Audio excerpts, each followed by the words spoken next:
Hello, and welcome to a video that's going to be relatively different from what I've been posting. Instead of some funny meme, I'm going to be delving into one of the strangest rabbit holes I've found on Spotify. It's going to take us to the great nation of Russia.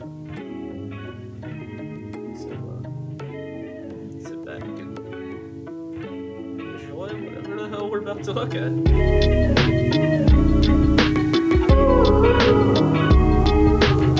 Russian rap, not to be confused with, the entire Russian rap scene, is an artist on Spotify with about 8,200 monthly listeners. Between April and August of 2020, they released 127 albums and approximately 600 singles. With each of these albums containing 15 songs, that means whoever was in charge of this account uploaded about 2,500 songs in the span of just 4 months. Which, what the fuck? That's a lot. So, the quality is going to be amazing. And, at first, the quality was definitely amazing. At least on some songs, like 18 minut J, Mirs, 69 Savage. What the fuck's that title? And Nicotine. However, they were a bit too amazing when you factor in literally every other song, because it genuinely sounded like they were stolen. I mean, no one could cover that much vocal range. But could they? I'll let you be the judge of it. Она наболела, мне уже плевать, что думаешь ты обо мне. Знаешь, это надоело, она накипела. Можешь забывать все эти песни о тебе.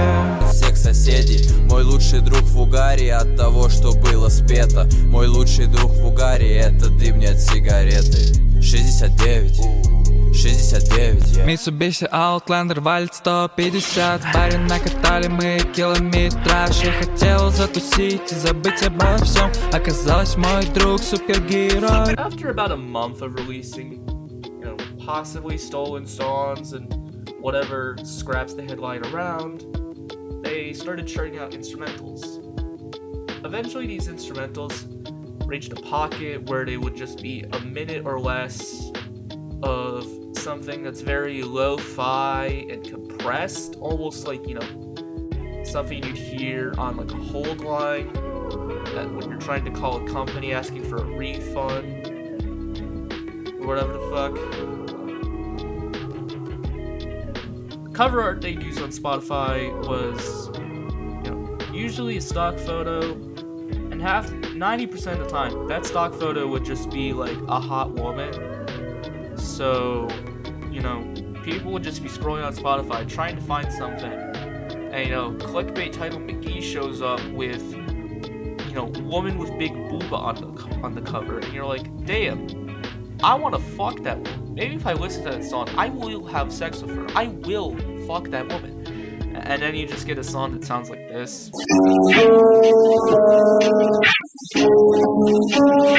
Now, I have to refer to a lot of this material in the past tense, unfortunately, because Spotify pulled a lot of it, or at the very least, they pulled it all from existence for the most part. I was able to find backups of all of their music on 7 Digital. However, I'm not paying $1,600 to archive this shit. You got me fucked up if you think I'm gonna do that shit. No way. No fucking way. But they did release 2 new albums in the past month, and 2 of their old singles are still alive, so, you know what? If you're interested, check those out. Russian hip is, kind of similar to Russian rap in its later stage, just churning out 150 albums worth of short, lo-fi, dark, heavily compressed instrumentals. Except this time they did that all within a month.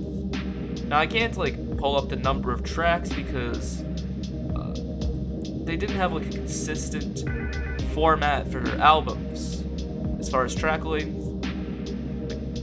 Some would be 15 songs long, some would be over 20. It's inconsistent, and believe it or not, I do not have the time to look at all 150 albums and count the number of songs in them and add those up manually. Fuck that. They also changed up the cover art format. They would take like an aesthetic photo of a woman, you know, some e-girl type shit. They'd put it in a black void. They'd have some black text on top of that void that is, you know, just one word. Has no relation to the album title, has no relation to the picture of the e-girl. It just doesn't make sense. Because why the fuck would it? And, you know, if you're interested, check them out, honestly.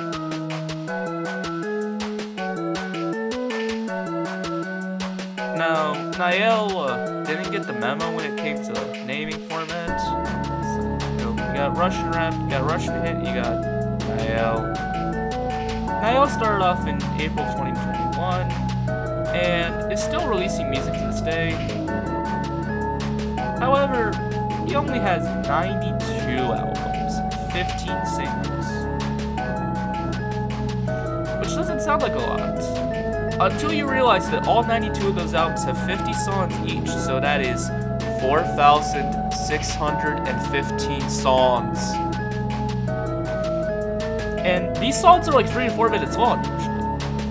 Which, once again, Russian rap and Russian hip, usually a minute or less. And another thing that distinguishes Niall from these other two is that these instrumentals are heavily techno-influenced. Because, you know, which is a big shock because Russian rap and Russian hip, all of their instrumentals sounded like Baby's first Earl Sweatshirt type beat. Double back when you got it bang, 30 racks of weed, no plastic collard greens, all poppers, me no cap. However, one thing I noticed, which is kind of expected, is that Niall recycled instruments. I mean, how the fuck can you have 4,600 unique instrumentals ready for Spotify in just a few months? You either have to plan this shit out meticulously, which says a lot because you also had to plan out another 2 accounts worth of music.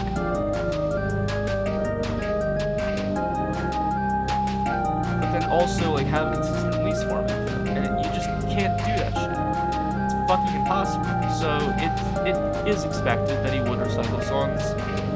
They probably did this with Russian rap and Russian hip, but I could not be asked to look. However, with Niall, it's very blatant. On the album Love Lyubov, you have 2 tracks right next to each other. Amor and, I forget how to pronounce this, but it's Love and Gujarati. They are literally the exact same song.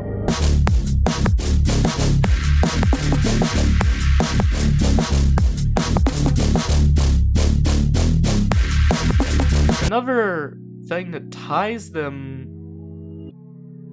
Now, one thing that ties them to Russian rap is the label that they released their music on, Blago Music, which also put out what's left of Russian rap's music on streaming services. However, another important thing is that one of Niall's albums was just straight up copied by Russian rap. On August 31st, they released Muzika в машину в точку бассейн без популярная music for car. Which, that's a fucking awful title. But they re-uploaded that on November 8th. So, whoever has access to Niall also has access to Russian rap. Black Porno is a very inconsequential one in here. I just brought them up because they were also released by Blago Music, also had instrumentals. But they've only released 5 singles since July 2021, so clearly there's some priorities in this whole Spotify clickbait ring. Jesus Christ, I can't believe I have to say that. Why does a Spotify clickbait ring exist, man? What the fuck? And finally, we get to Andrei Apostoljeep, who is by far the most interesting part of this Andrei Apostle G is a rapper and producer from Volgograd who has been active since at least 2010. His biggest song, Как я рад я приехал в Volgograd, has been uploaded dozens of times to VKontakte and has a re-upload on SoundCloud with 15,000 plays. Speaking of VKontakte, when I was doing research, I ended up finding a fan group for Andrei Apostle G. It's kinda dead, but I don't know, it was a bit funny to look through. I'll just read some of my favorite. I'll just read some of the best posts.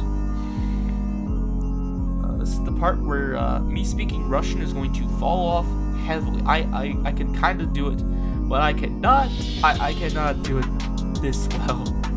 Так теперь весной. Все еще здесь.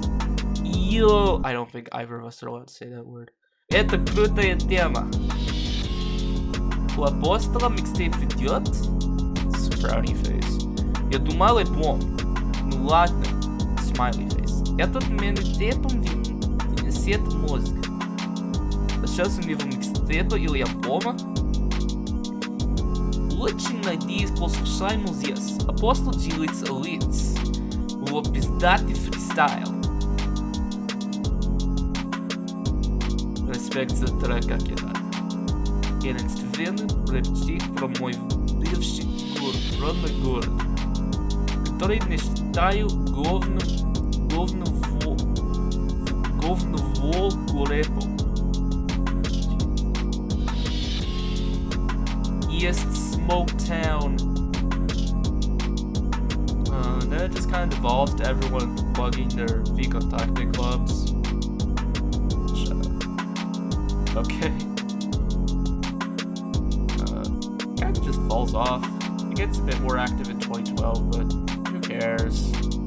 A bit active in 2013, who cares?